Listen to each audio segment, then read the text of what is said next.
Good morning. Got the excavator here, skid steers here. We are going to be starting on the addition. This hill right here and this hill's going to get in the way of entering into the garage. This hill is in the way of the addition. So we're going to strip the topsoil. We've got to expose the electrical today. I think the topsoil we're going to put back over here in this hole. There's going to be clay coming out as well.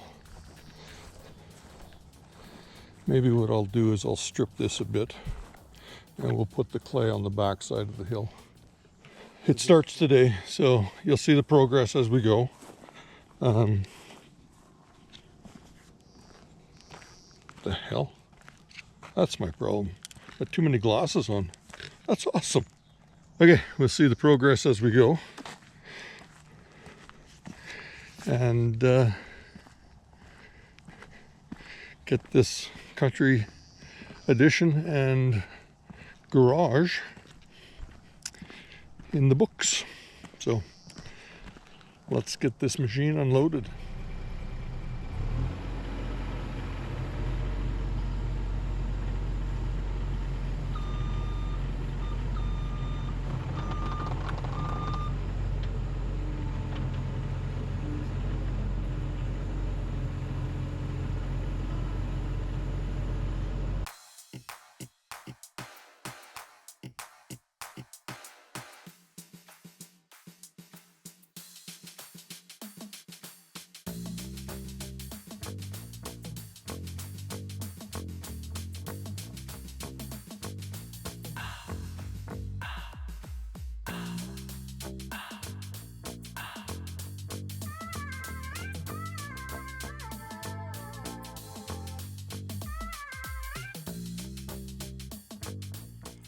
Removing topsoil is a pretty integral part of any building construction, whether you're pouring sidewalks or putting on an addition or building a new home.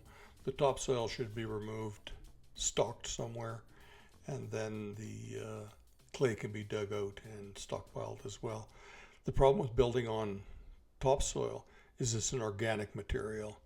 It continually moves as it breaks down, and it's not a stable subsoil.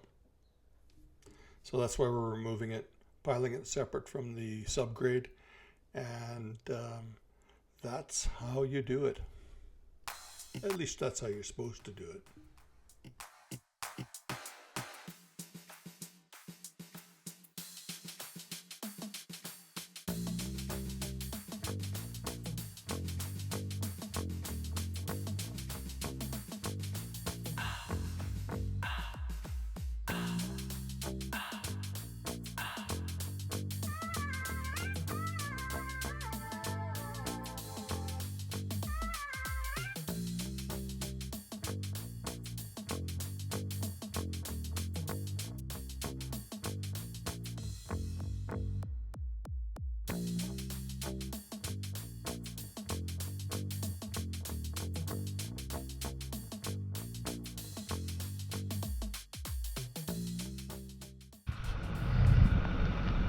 Well, I said good morning. Now I'm saying good evening.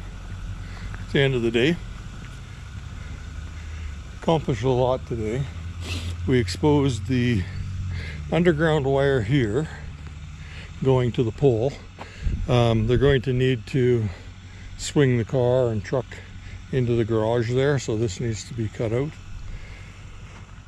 We've exposed it here. This electrical moves out and goes through the new foundation. That's the cut for the crawl space, and then there's going to be a garage built right here, and it's being put on 4-foot foundation with strip form so that we don't have dissimilar foundation between the house and here. The other option is grade beams and piles or screw piles, concrete piles, either or. But we've removed all the topsoil, stacked it there, and stacked it there, and then any of the clay that we've dug up, it's really sandy clay, but any of the clay that we've dug up, we've put in the middle here. It will stay there unless we need it to do any backfilling here, and we will need to do backfill, so we'll use that. And then we've got lots of Alberta black loam, beautiful stuff. It's about a foot thick in here. So, but these berms were probably made when they built this house. So there's berms everywhere. That's where we are right now. Machines are put away. Lock them up. We'll call this a day. It's 4:30. It's an hour and a half to get back to home. So it'll be supper time by the time I get there. What the heck's with this key? There we go.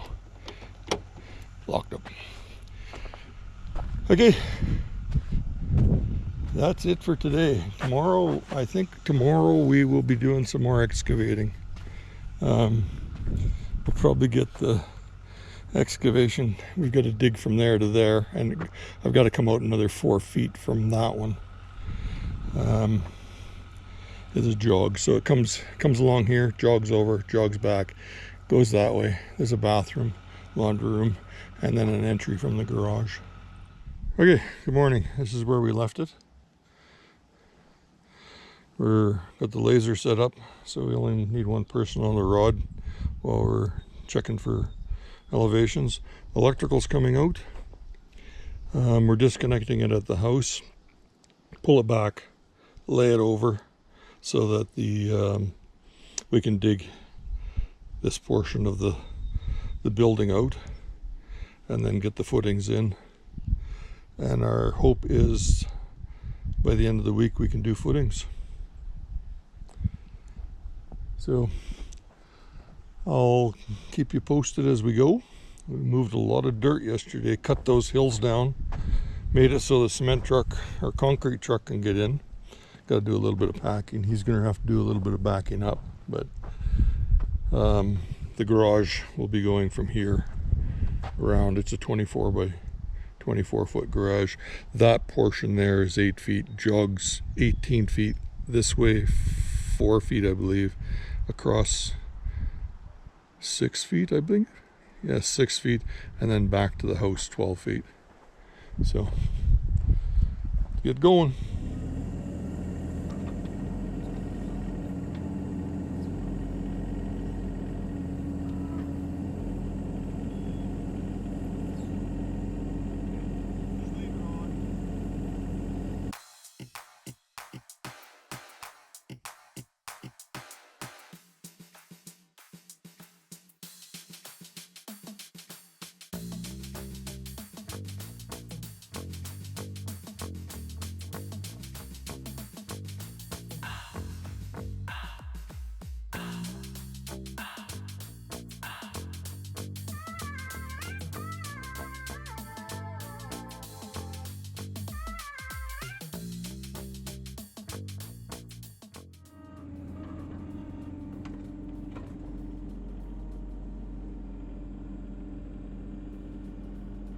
Good there?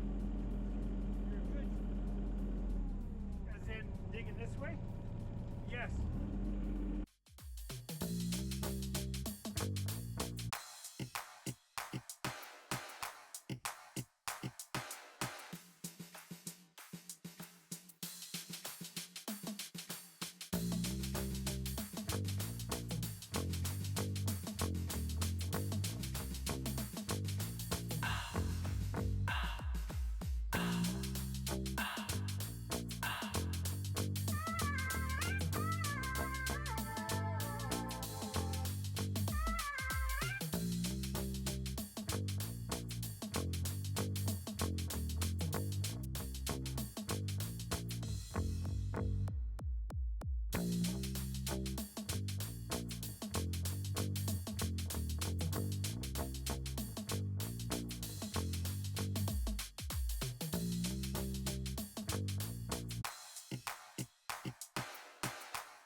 This is all tied up. It's Yeah. gonna stabilize.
Well, good afternoon. We are just putting in the steel. Everything has been shot. Elevations are done on the footings. I'm running out of battery, so that will be that. It'll be double 5/8 or 15 mil rebar, and we're doweling it to the existing foundation.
We'll level up from that, from the side of that foundation and cut that plywood off that's on the bottom part of the joist.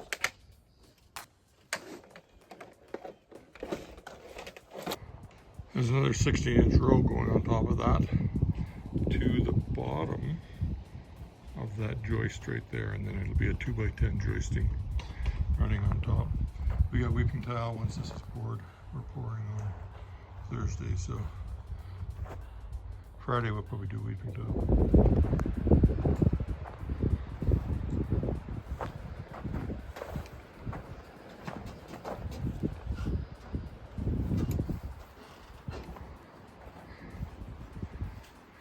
Okay, the ladders are just going in. Seal's all in there.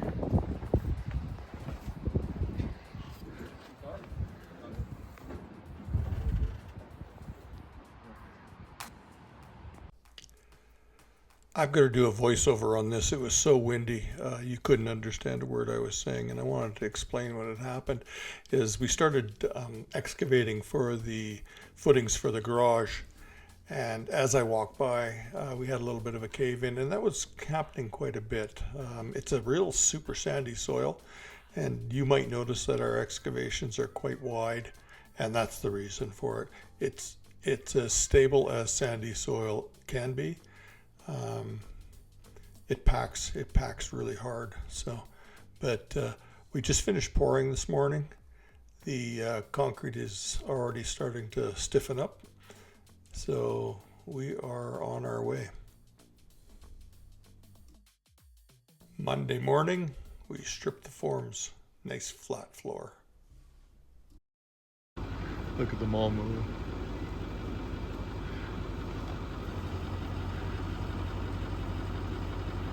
Come say hi.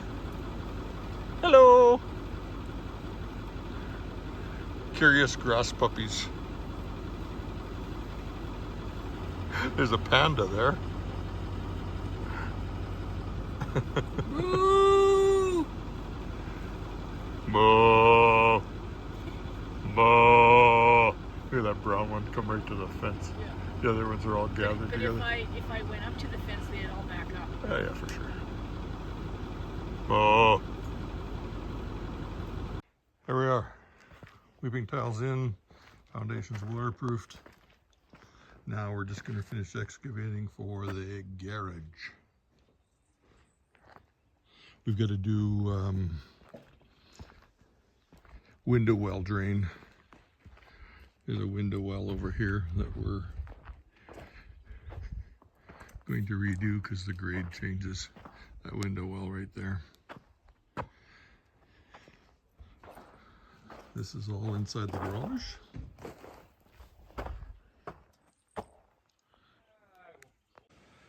Typical sandy soil. There's always cave-ins.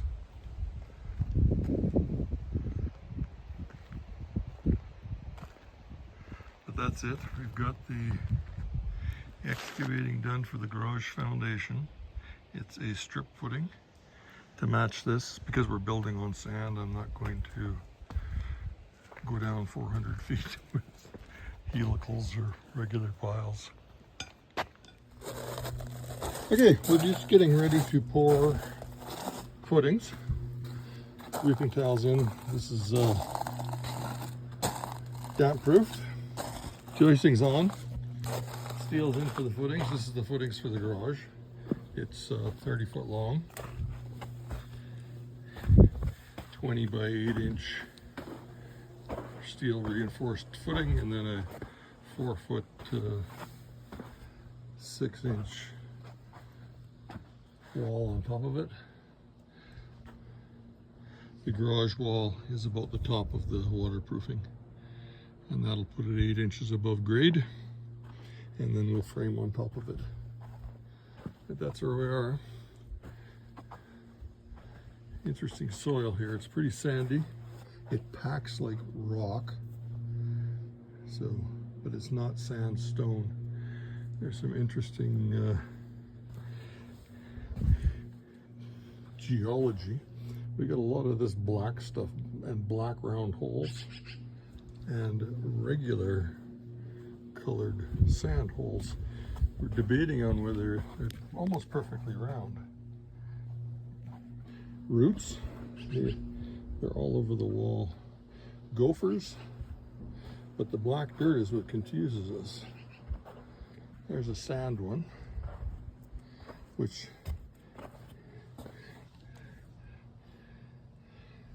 tree roots. I could see tree roots being the black ones, but who knows?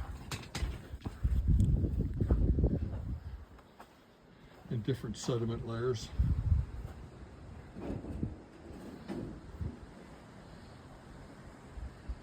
Obviously an old lake bottom. Pretty sandy topsoil. But we're just waiting for a concrete truck.